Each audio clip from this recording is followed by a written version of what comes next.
continuar y a terminar esta parte del servicio espiritual o marcas del servicio espiritual. Este es nuestro cuarto sermón en esta pequeña o breve serie de la epístola a los Romanos, que va, como les dije, desde el versículo 9 hasta el versículo 15. Vamos a ir a Romanos capítulo 1, versículos 12 hasta el 15. Ese es nuestro texto de estudio el día de hoy. Romanos 1, del 12 al 15 dice: Esto es para ser mutuamente confortados por la fe que nos es común a vosotros y a mí. Pero no quiero, hermanos, que ignoréis que muchas veces me he propuesto ir a vosotros, pero hasta ahora he sido estorbado, para tener también entre vosotros algún fruto, como entre los demás gentiles. A griegos y a no griegos, a sabios y a no sabios soy deudor. Así que, en cuanto a mí, pronto estoy a anunciaros el Evangelio, también a vosotros que estáis en Roma. Como que es poco frecuente en mí que yo agarre un texto así de largo, ¿no? Pero bueno, hoy vamos a ir rápido como en avión para tratar de abarcar lo que nos falta respecto a las marcas del servicio espiritual. Ya hemos hablado acerca de un espíritu agradecido. Vimos cómo Pablo daba gracias a Dios de manera especial por los hermanos que estaban en Roma y la manera como ellos vivían. ¿Recuerdan? Por su testimonio que era conocido en todo el mundo. Y Pablo daba gracias a Dios por ellos. También vimos un espíritu comedido, como el apóstol ora por estos hermanos. Y no solo eso, sino que expresa su deseo de ir a visitarlos, ¿verdad? Para confirmar su fe. Vimos también un espíritu dispuesto y sumiso. El apóstol estaba dispuesto a cumplir esa oración que él mismo estaba haciendo. Y eso era lo que veíamos la última vez, ¿no? Cómo nosotros, como creyentes, no solo debemos orar por los hermanos, por los demás, sino que debemos de estar dispuestos a nosotros mismos tratar de someternos y cumplir esas oraciones que hacemos al Señor. Así que ahí vimos el asunto o el aspecto de la soberanía de Dios y la responsabilidad del hombre. Y finalmente vimos un espíritu amoroso. Vimos cómo el apóstol realmente estaba lleno de amor por estos hermanos que quería ir a confirmarlos en la fe. Ahora, el día de hoy vamos a avanzar en 4 aspectos más sobre el servicio espiritual. Vamos a ver en primer lugar lo que es un espíritu humilde, un espíritu fructífero, vamos a ver un espíritu obediente y finalmente un espíritu pronto. Vamos a ir avanzando conforme el Señor nos ayude. En primer lugar, veamos lo que es un espíritu humilde. Versículo 12 de Romanos 1. Esto es, para ser mutuamente confortados por la fe que nos es común a vosotros y a mí.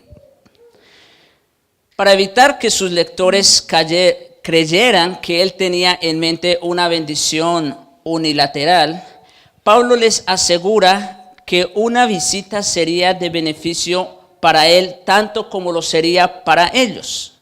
Aunque él era un apóstol usado por Dios en gran manera y dotado con dones supremos tras haber recibido la verdad revelada de parte de Dios mismo, Pablo nunca creyó estar fuera del alcance al punto de no ser edificado espiritualmente por parte de otros creyentes. Y esto es interesante, hermanos.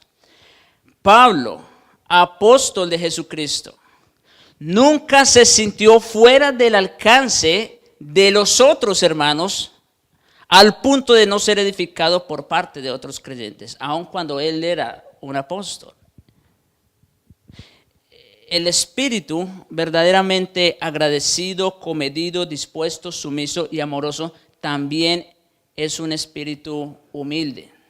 Y lo estamos viendo en el apóstol. Miren otra vez versículo 12. Esto es para ser mutuamente confortados por la fe. Pablo no solo esperaba confirmarlos a ellos, no solo esperaba consolarlos y confortarlos a ellos, sino que él también esperaba ser confortado por ellos. ¿Ven la humildad del apóstol? Él está esperando y confiado de que él también va a ser edificado por estos hermanos. La persona que posee tal espíritu nunca tiene sensación alguna de superioridad espiritual y jamás se enseñorea de aquellos a quienes sirve en el nombre de Jesucristo. Es por eso que uno de los requisitos a la hora de escoger un anciano o un pastor en la iglesia es precisamente eso, que sea humilde, que se deje enseñar también, para que no se enseñoree de la grey de Cristo. Al comentar sobre este pasaje de Romanos 1:12, Juan Calvino dijo lo siguiente respecto a Pablo. Dice, nótese con cuánta frecuencia, con cuánta modestia él expresa lo que siente, al no rehusar el buscar fortaleza en principiantes inexpertos. Él también es sincero en lo que dice, porque en la iglesia de Cristo no hay alguno tan carente de dones que no pueda contribuir en alguna medida a nuestro progreso espiritual. Esto es importante, sobre todo para los que tenemos un poco más años en el Evangelio, que de pronto podemos llegar a pensar, bueno, pues estos hermanos principiantes que apenas van llegando, pues no tienen mucho o nada que aportarme. Eso sería una falta de humildad, como estamos diciendo aquí. Pablo nunca creyó eso. Él estaba convencido de que estos hermanos, aunque fueran principiantes, tenían algo que aportarle a él. Sin embargo, son malas intenciones y el orgullo lo que nos impiden derivar el beneficio de nuestras relaciones mutuas. Hermanos, aquí hay una palabra tanto para los nuevos como para los más viejos. Para los nuevos, para los jóvenes, para los que están empezando el camino de la fe. Nunca sientan que no tienen nada que aportar, que no tienen nada que ofrecer a los demás. Y los más ancianos o los más maduros, nunca nos sintamos en un grado de superioridad que no tengamos algo que aprender de los más jóvenes. El crecimiento es mutuo, es de ambas partes. Claro, los jóvenes aprenden de los más ancianos, de los maduros, pero también los maduros deben tener la suficiente humildad para también aprender algo de los nuevos. Pedro advirtió a los ancianos en 1 Pedro 5, versículos 3 y 4, que no se enseñorearan de quienes están bajo su cuidado, sino que más bien fuesen ejemplo para ellos. Esto es importante. La manera como el anciano, como el pastor en este caso, dirige, gobierna a las ovejas, no es mediante la imposición, sino como dice allí, mediante el ejemplo. Es para que sean ejemplo de ellos. Y no solamente eso, sino que luego en el versículo 5 da un paso siguiente y es una recomendación tanto a hombres ancianos como jóvenes. Y dice, revestíos de humildad. Esta palabra, esta exhortación, revestíos de humildad, es tanto para los ancianos como para los jóvenes. Y la razón, porque Dios resiste a los soberbios, es decir, Él no quiere nada con los soberbios, pero da gracia a los humildes.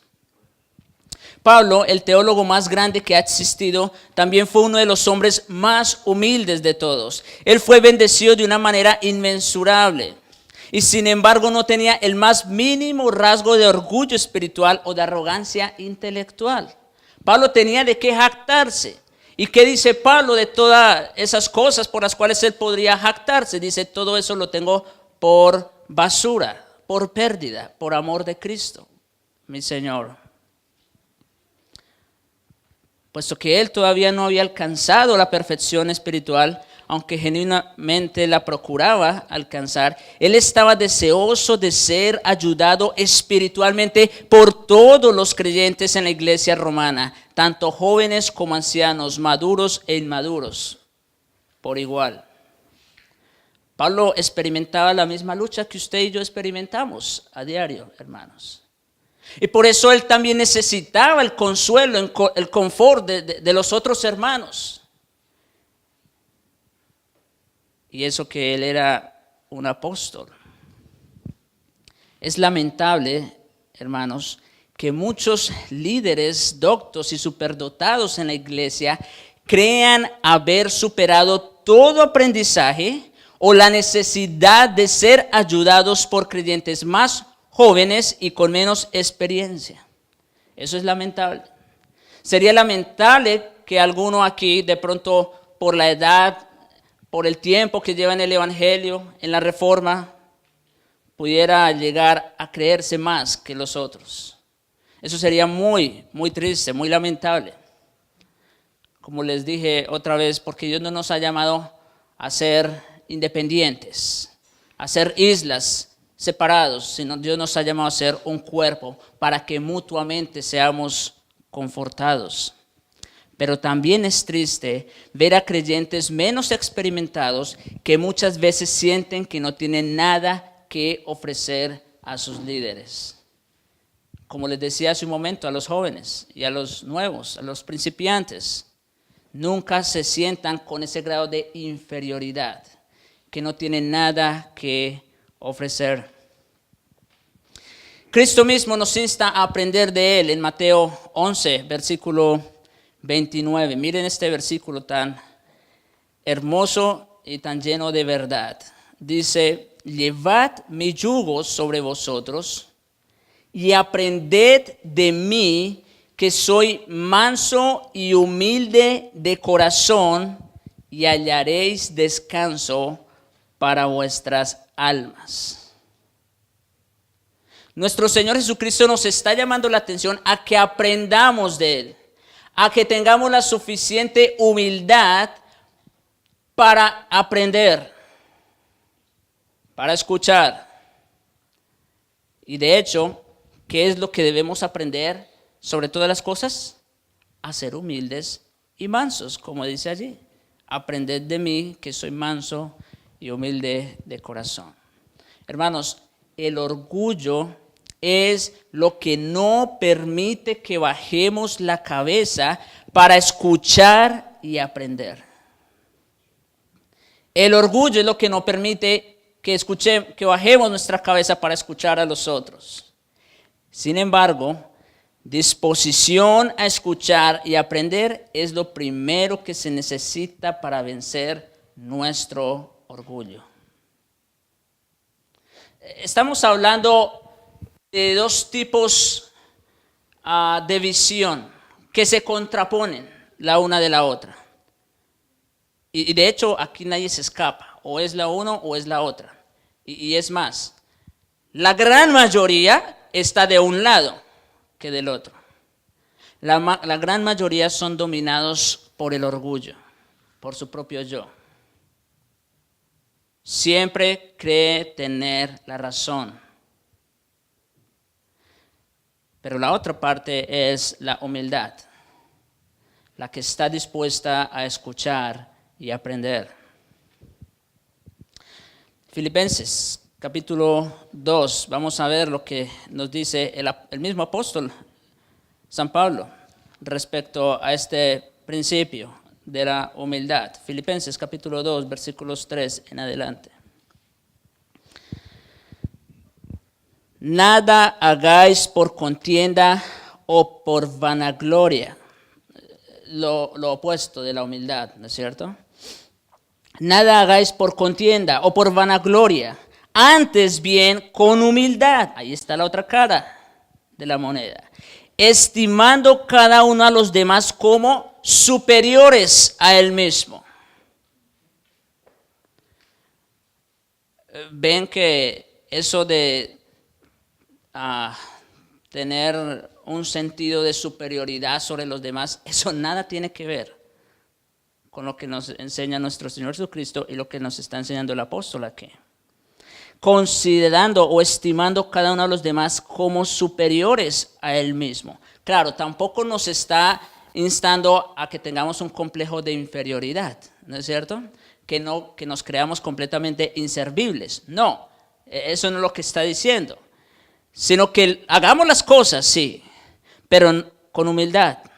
Versículo 4, no mirando cada uno por lo suyo propio. Ahí está el problema, el orgullo. Siempre velando por nuestros propios intereses.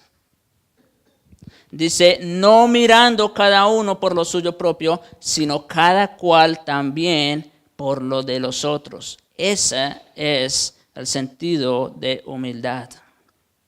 Y luego pues, miren el ejemplo que nos pone. Haya pues en vosotros este sentir que también hubo en Cristo Jesús, el cual siendo en forma de Dios, no estimó el ser igual a Dios como cosa a que aferrarse. Si hubo alguien sobre este planeta que tenía toda la autoridad y el derecho de rehusar al sufrimiento, a la muerte y demás, pues era Cristo mismo, porque Él es Dios. Pero dice que Él, aun siendo Dios, no se aferró a eso, sino que se despojó a sí mismo, tomando forma de siervo. Noten, ni siquiera tomó forma de señor, de político. No, tomó forma de siervo, lo más bajo de la sociedad. Y estando en la condición de siervo, versículo 7, sino que despojó a sí mismo tomando forma de siervo, hecho semejante a los hombres, y estando en la condición de hombre, se humilló a sí mismo, haciéndose obediente hasta la muerte y muerte de cruz. Ahí tenemos otro ejemplo de humildad. Ya vimos al apóstol Pablo. Ya vimos al Señor Jesucristo. Como que tenemos mucho que aprender, ¿no les parece?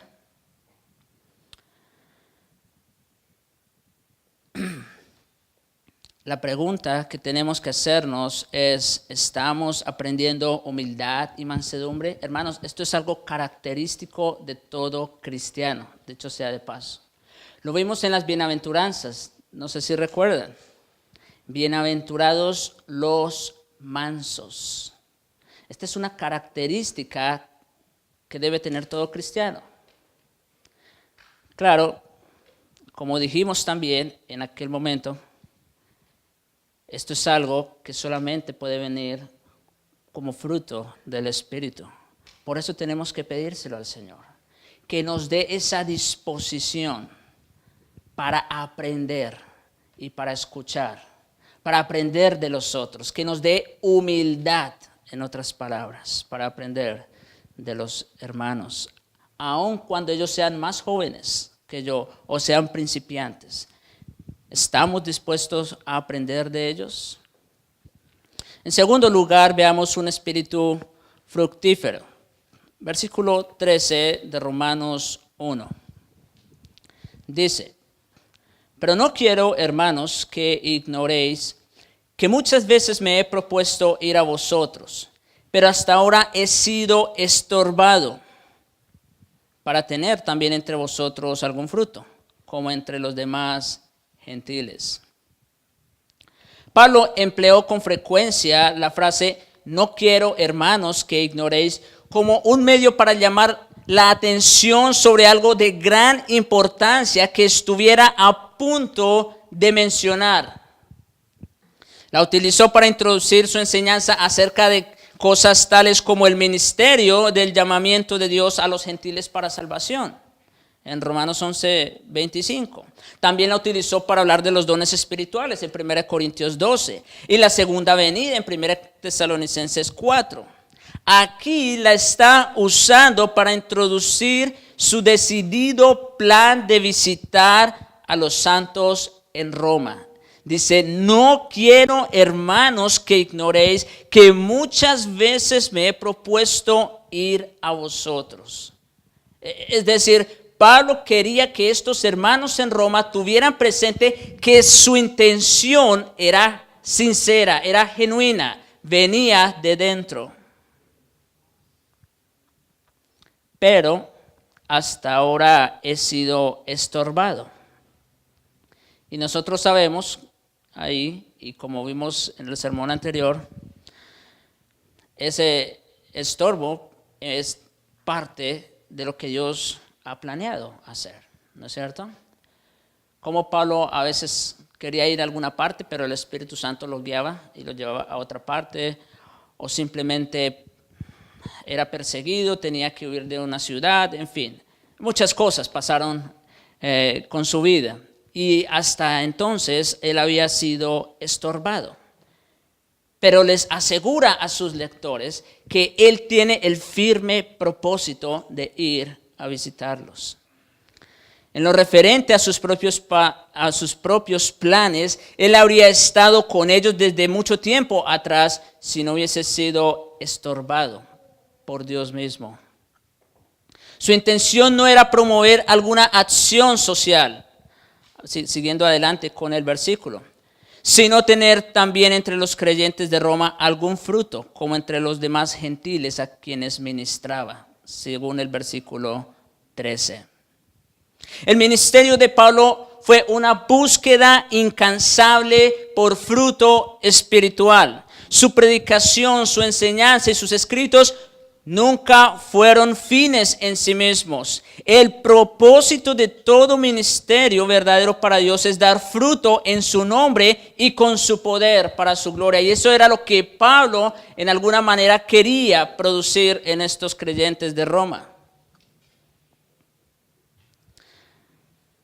Miremos otro versículo en Juan capítulo 15, versículo 16. Allí hablando nuestro Señor Jesucristo a sus apóstoles.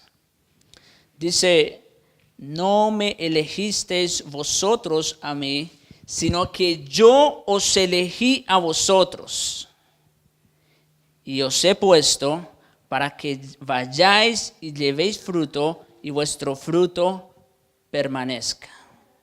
Eso era la principal misión de los apóstoles, llevar el fruto y que ese fruto permaneciera y abundara cada vez más y más. Y ese era el firme propósito del apóstol Pablo. Provocar fruto en estos creyentes de Roma. Con relación a la vida espiritual, la Biblia usa el término fruto en 3 sentidos. En un sentido, se utiliza como una metáfora de las actitudes que caracterizan al creyente guiado por el Espíritu. En Gálatas capítulo 5 versículos 22 al 23 se habla del fruto del Espíritu. Y allí menciona 9 facetas a las cuales Pablo le llama el fruto del Espíritu. Es decir, que son producidas por el Espíritu mismo de Dios. Allí habla de amor, gozo, paz, paciencia, benignidad, bondad, fe, mansedumbre y templanza. Todas estas, hermanos, son características del fruto del Espíritu Santo. Y es interesante que la palabra que aparece allí en el texto está en singular, la palabra fruto. No frutos, sino fruto. ¿Por qué? Porque lo que quiere decir es que el creyente como tal, goza, disfruta de todas estas cualidades, de todas estas características. No solo de unas o de otras, sino de todas. Claro, en mayor o menor grado, pero el creyente vive todas estas características, porque son el resultado de la obra del Espíritu Santo. Así que ese es el primer sentido de la palabra fruto en el Nuevo Testamento. Pero un segundo sentido, fruto espiritual, se refiere a una acción concreta, como en Romanos 6:22 dice: mas ahora que habéis sido libertados del pecado y hechos siervos de Dios, tenéis por vuestro fruto la santificación y como fin la vida eterna. Aquí está hablando de algo específico. ¿Cuál es el fruto aquí? La santificación. Es algo específico. Y claro, obviamente esta obra de santificación también es producida por el Espíritu Santo. Tenemos que reconocerlo. Pero está hablando de una acción concreta o en particular. Bien, hermanos, pero hay un tercer sentido de la palabra fruto espiritual, y es algo que implica la suma o el incremento de los convertidos a Cristo, así como el crecimiento espiritual, como se lee en Romanos 16:5. Pablo habló de epéneto como el primer fruto de Acaya para Cristo. Es decir, el Nuevo Testamento también usa la palabra fruto para referirse a los cristianos que reciben el Evangelio, o a las personas que han recibido el Evangelio. A ellos también se refiere como fruto. ¿Fruto de qué? Pues de la predicación del Evangelio.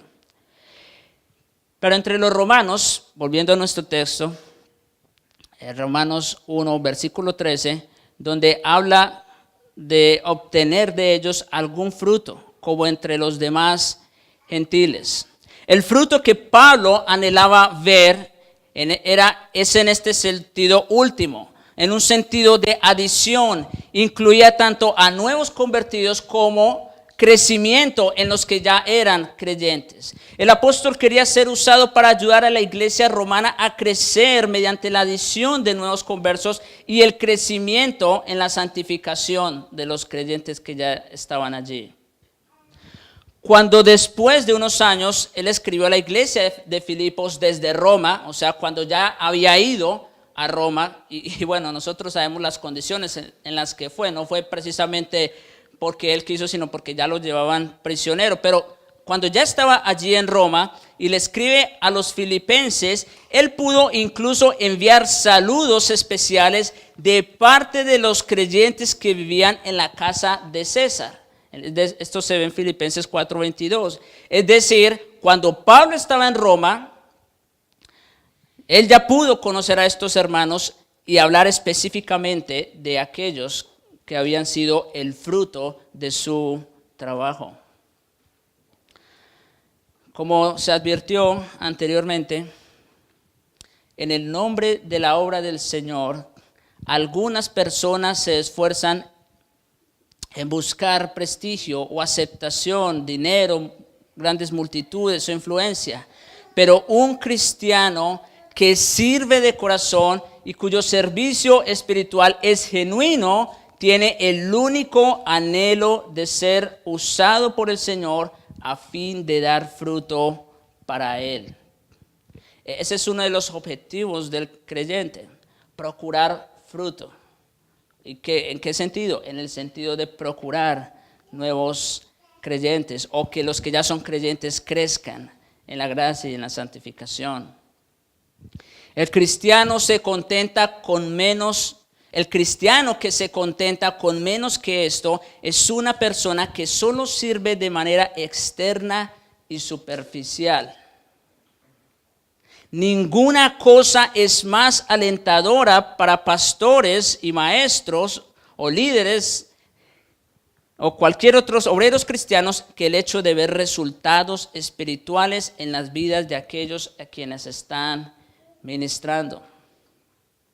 Y nosotros aquí en este lugar como pastores siempre oramos al Señor porque la palabra llegue a sus corazones. Es nuestro deseo, nuestro anhelo ver el fruto y el resultado de lo que Dios está haciendo en su iglesia. Ese siempre es nuestro deseo y es el deseo de todo aquel que sirve a Jesucristo.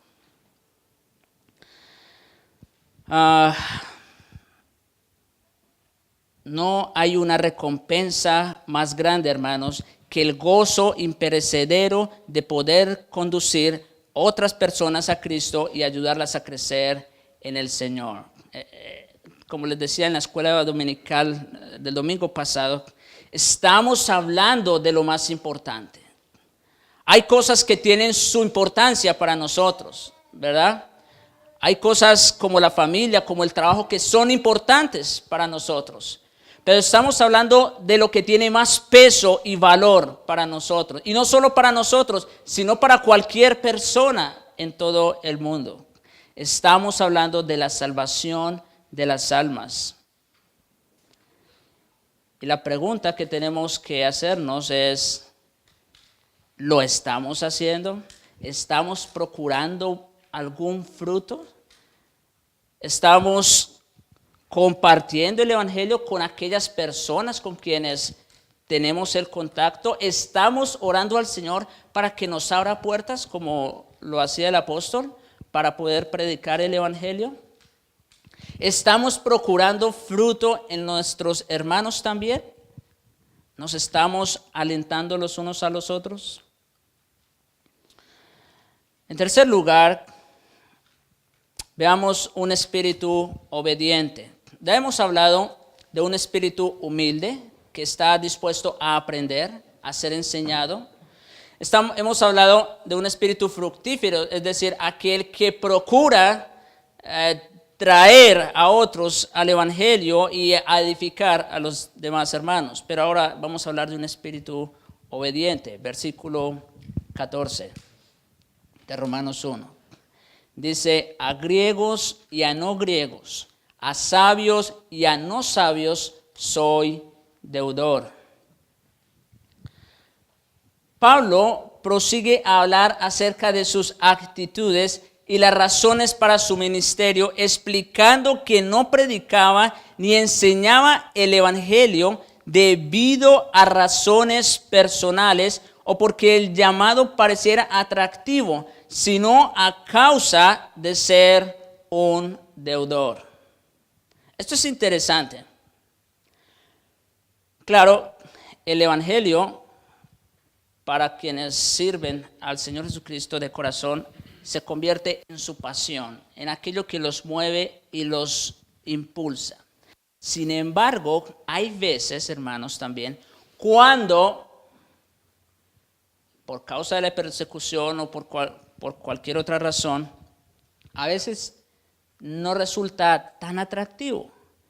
Entonces vemos lo que le pasó al apóstol Pablo, por ejemplo, en 1 Corintios capítulo 9, versículos 16 al 17. Miren la manera como Pablo se expresa respecto a la carga que él tenía sobre sus hombros. Dice, me es impuesta necesidad. ¿Y de qué está hablando el apóstol allí? Pues de predicar el evangelio. Pero mire cómo lo dice, me es impuesta necesidad. Pablo no buscaba el ministerio. Pablo no buscaba ser evangelista, predicador. ¿Qué fue lo que pasó? Cristo lo llamó. Fue una imposición en ese sentido. Me es impuesta necesidad. Pero claro, es una imposición no con temor, sino con amor, ¿no es cierto? Porque Pablo, al tener este encuentro con el Señor Jesucristo, sin lugar a dudas que toda su vida, su perspectiva de la vida cambió. Dejó de ser un perseguidor a ser un perseguido. Y entonces sigue diciendo allí, y ay de mí si no anunciare el evangelio. Pablo sabía que había una pena, por decir, por no cumplir esa misión que se le había dado. Por lo cual, miren cómo dice, si lo hago de buena voluntad, recompensa tendré. Pero si de mala voluntad, la comisión me ha sido encomendada. Esto es interesante. Porque uno pudiera preguntar, ¿cómo? ¿Acaso el apóstol no siempre estaba dispuesto a predicar el evangelio? ¿Por qué dice eso que si de mala voluntad? ¿No es cierto? El punto, hermanos, tiene que ver es con el estado de ánimo, como les dije hace un momento. No siempre, a veces el estado de ánimo aún del predicador puede caer, pero aún en todas maneras, como dice allí, la comisión me ha sido encomendada. Cuando el Señor le llamó a la salvación y al apostolado, Pablo estaba haciendo cualquier cosa que no fuera a promover el evangelio. Eso téngalo por seguro. Precisamente se había propuesto destruirlo.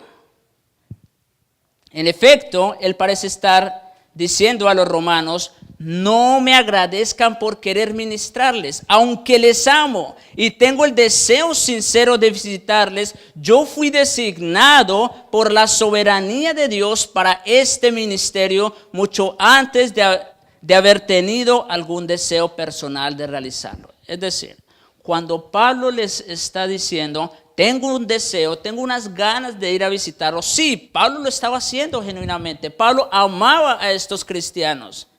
Pero por encima de ese deseo o de ese amor que él tenía por los romanos, estaba el deseo soberano del Señor, la voluntad de Dios.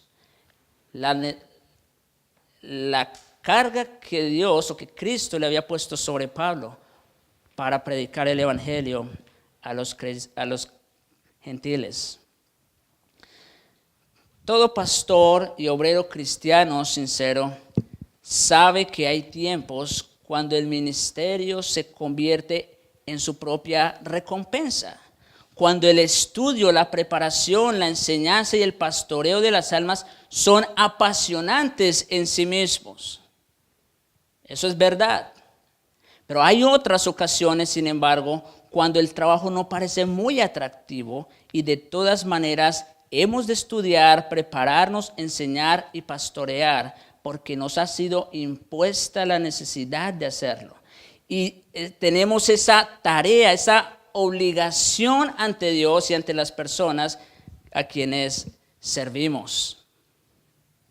Es decir, el deseo de Dios está por encima de nuestros deseos, es lo que estamos diciendo aquí. Por eso Pablo dice que era deudor. En ese sentido es que está diciendo que es deudor.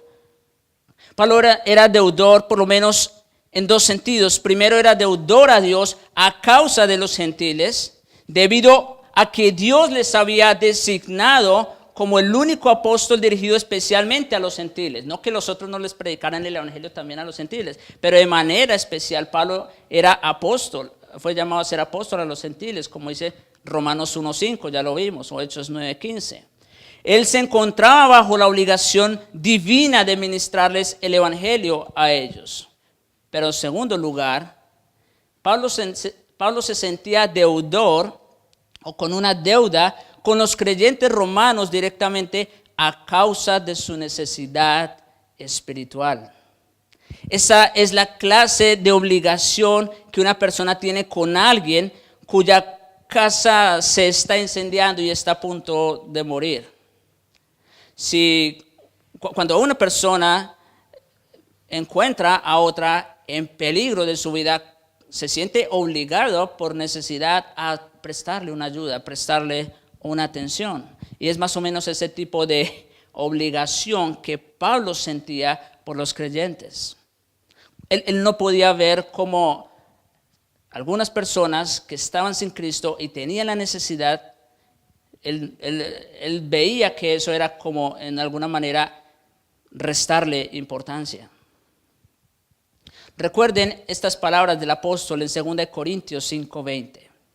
Miren cómo dice allí, es interesante. Yo sé que suena fuerte lo que estamos diciendo este día en cuanto a que nosotros tenemos esa carga o esa necesidad de predicar el evangelio y de buscar fruto en otros. Pero miren cómo lo dice Pablo en 2 Corintios 5:20. Así que somos embajadores en nombre de Cristo, como si Dios rogase por medio de nosotros. Oye, como si Dios rogase por medio de nosotros. Os rogamos en nombre de Cristo, reconciliaos con Dios. Por eso les decía hace un momento, ¿qué tan dispuestos estamos nosotros? ¿Qué tan activos estamos nosotros en promover el Evangelio? Aquí Pablo lo ve esto como una carga, como una necesidad que se le ha sido impuesta. Y no solo eso, sino que dice aquí, como si Dios rogase por medio de nosotros, os rogamos en nombre de Cristo, reconciliaos con Dios. Es urgente, hermanos, el llamado que tenemos a provocar fruto en otras personas, fruto de arrepentimiento y fruto de santificación. La pregunta es, ¿lo estamos haciendo? Cada día hay miles de personas que se están yendo al infierno. ¿Estamos haciendo algo para salvar algunas de ellas? Yo sé que no vamos a salvar a todos quienes les hablemos, les predicamos. Como quiera, muchos van a seguir su camino. Pero precisamente por eso, porque no sabemos a quiénes Dios ha escogido y a quiénes Dios va a llamar, precisamente por eso es que tenemos que predicar el Evangelio. Puesto que a los gentiles incrédulos, así como a los judíos incrédulos, les espera muerte espiritual, Pablo sentía la obligación de ayudar a rescatarlos mediante el Evangelio. Es en ese sentido, repito, que Pablo sentía que tenía una deuda, tanto con gentiles como con judíos, tanto con sabios como con no sabios. Con todo el mundo, Pablo sentía que tenía una deuda. ¿Cuál? Presentarles el Evangelio. Y esa es la misma deuda que usted y yo tenemos si somos siervos de Cristo. Y en cuarto lugar, hermanos, un espíritu pronto. Versículo 15 de Romanos 1. Así que, en cuanto a mí, pronto, no sabe cuándo, pero por lo menos está dispuesto. Pronto estoy a anunciaros el Evangelio también a vosotros que estáis en Roma. La deuda externa que Pablo tenía para ministrar no era un estorbo para su deseo interno de cumplir con esa obligación. Otra vez, él no solo lo veía como una obligación, sino que él en sí mismo tenía el deseo de hacerlo. Él no solamente estaba dispuesto, sino que les manifestó que estaba pronto a anunciar el Evangelio a los creyentes en Roma. Él tenía la misma determinación para predicar en Roma como para ir a Jerusalén, aunque sabía del gran peligro que allí le aguardaba. Como dice Hechos 20, versículos 22 al 23. Ahora, he aquí, ligado yo en espíritu, voy a Jerusalén sin saber lo que allá me ha de acontecer, salvo que el Espíritu Santo por todas las ciudades me da testimonio diciendo que me esperan prisiones y tribulaciones. Bueno, ni siquiera dice que el Espíritu Santo le ha revelado el fruto que va a obtener allá, sino que le dice lo que le espera. ¿Y qué le va a esperar? Prisiones y tribulaciones. Pero en todas maneras va a ir a cumplir su voluntad. En su espíritu, Pablo estaba constreñido a ir, porque esa era la voluntad de Dios para él. Es como les decía otra vez, es estar dispuestos a que Dios cumpla su voluntad a través de nosotros. No solo orar porque se haga su voluntad en los demás, sino orar para que Dios nos use a nosotros como instrumentos para poder cumplir su voluntad en los demás.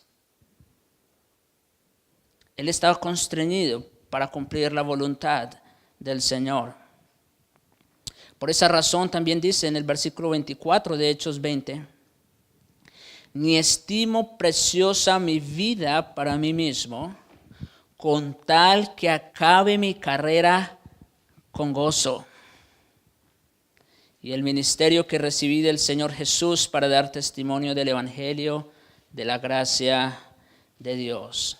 ¿Qué era lo que Pablo estimaba como su mayor tesoro? Miren, hermanos, si somos honestos y nos hacemos esa pregunta a nosotros mismos, honestamente, tendríamos que responder que lo más importante para nosotros es nuestra casa, nuestra familia, nuestro trabajo, ¿no es cierto? Nuestros hijos, nuestra esposa, nuestra vida, nuestra salud. Pablo dice, no estimo preciosa mi vida para mí mismo, con tal que acabe mi carrera con gozo y el ministerio que recibí del Señor Jesús para dar testimonio del Evangelio, de la gracia de Dios. Para el apóstol lo más importante no era su vida, su casa, su familia, su trabajo. Para el apóstol lo más importante era el ministerio que había recibido del Señor Jesucristo de dar testimonio del Evangelio. Vale la pena hacernos esa pregunta, ¿no les parece? ¿Qué es lo más importante? ¿Qué es lo que estima más preciosa su vida? Pablo sabía que el vivir es Cristo y el morir es ganancia, como dice Filipenses 1:21. Y que estar ausentes del cuerpo, 2 Corintios 5:8, equivale a estar presentes al Señor.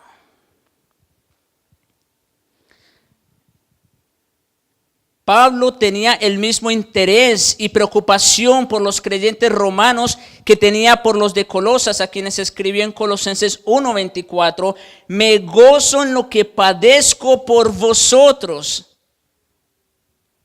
Noten, Pablo se gozaba por las tribulaciones que él pasaba por los hermanos, por los demás.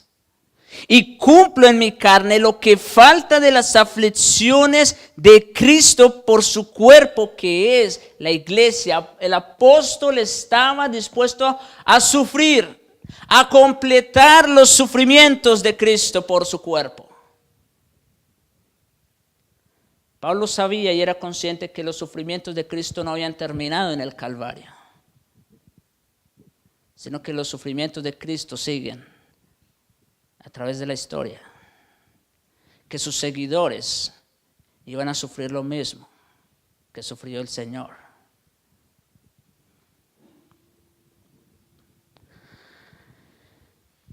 La vida solamente tenía un valor para Pablo y ese era hacer la obra de Dios. Él estaba consumido por un deseo ferviente de servir a Dios, lo cual incluía servir a los otros en su nombre. Otra vez, ¿cuál es nuestro mayor deseo? ¿Qué es lo que más nos consume a nosotros? Nuestro tiempo. ¿Qué más le invertimos tiempo pensando, planeando? Dinero.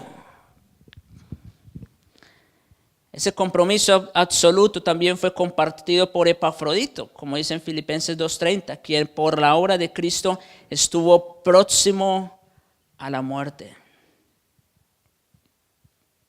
Ese tipo de siervos piadosos pueden compararse, como dice alguien, con caballos de carrera cuando están en las casillas de inicio, no pueden esperar para arrancar en su carrera de servir a Jesucristo.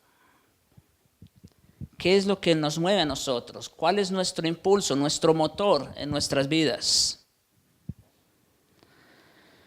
¿Somos nosotros como uno de estos caballos que están listos para partir en la carrera de servir a Cristo? ¿Es su mayor deseo servir al Señor en su obra, sirviendo a los demás, sirviendo a los hermanos, estando dispuestos a sufrir el agravio de servir al prójimo? Porque sí, eso de servir a los demás a veces como que no paga bien, ¿no es cierto? Porque entonces se puede prestar para comentarios, chismes. Porque ¿qué va a pensar el hermano?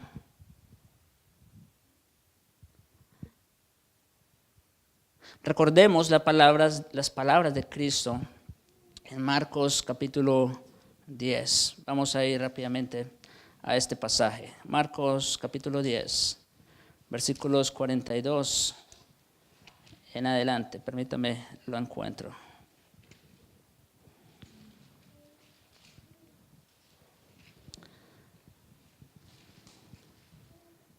Dice, ya sabemos el contexto, la lectura se hizo al principio. Jacobo y Juan pidiendo ser sentados a la derecha y a la izquierda, ¿no es cierto?, de Cristo. Y miren lo que les dice, bueno, más adelante, versículo 42, mas Jesús llamándolos les dijo, ¿sabéis que los que son tenidos por gobernantes de las naciones se enseñorean de ellas y sus grandes ejercen potestad sobre ellas? Los grandes en esta tierra, sí, son los ricos, los poderosos. Ellos son los grandes. Ellos disfrutan de los placeres de esta tierra, de esta vida. Se dan los grandes viajes, viven en las mejores mansiones, tienen los mejores autos. Se enseñorean de las naciones. Pero no será así entre vosotros, dice Cristo. Es decir, la regla de oro de los gobernantes en la tierra es totalmente opuesta a la regla de oro del reino de Cristo. Entre vosotros no será así, sino que el que quiera hacerse grande entre vosotros será vuestro servidor. Ese es el grande en el reino de Cristo. No el que se cree superior a los demás, sino el servidor, el que sirve a sus hermanos. Y el que de vosotros quiera ser el primero, será el siervo de todos. Les está respondiendo a Juan y a Jacob. Bueno, están todos los discípulos allí, pero les está dando una gran enseñanza. Ustedes quieren sentarse a mi derecha y a mi izquierda. Esa es la regla de oro. Servir a los demás. Versículo 45. Wow, ¿cómo termina el Señor Jesucristo esta porción? Porque el Hijo del Hombre no vino para ser servido, como los grandes magistrados, gobernantes, no, sino para servir y para dar su vida en rescate por muchos. Ustedes quieren ser grandes aquí, en el reino de Cristo. Háganse siervos. Porque yo, dice Cristo, yo que soy el Señor, no vine para que me sirvieran, sino vine para servir y para entregar mi vida en rescate por muchos. Esos son los grandes en el reino de Cristo. Y tú, amigo, que estás sin Cristo, no esperes más. No tienes razones ya para quedarte fuera de este reino y sirviendo al Señor Jesucristo. Oremos. Padre bueno, gracias te damos por tu palabra. Gracias te damos, Señor, porque toda ella es verdad. Y toda ella nos enseña, nos redarguye, nos corrige, nos instruye para vivir en justicia. Gracias te damos por la obra de tu Espíritu, porque solo es tu palabra acompañada del Espíritu la que puede obrar en nuestros corazones. Te suplico, Señor, por tu Espíritu Santo, para que estas palabras no queden en el viento, sino que lleguen a nuestros corazones y nos cambien. Te pedimos, oh Señor, glorifica tu nombre en medio de esta tu iglesia. Que podamos estar dispuestos, Señor, dispuestos a ser enseñados por ti principalmente, pero también por nuestros hermanos. Que estemos dispuestos a traer algún fruto, Señor, para tu gloria y para nuestro gozo. Y que también seamos prontos para cumplir tu voluntad. Que estemos dispuestos a cumplir tu voluntad.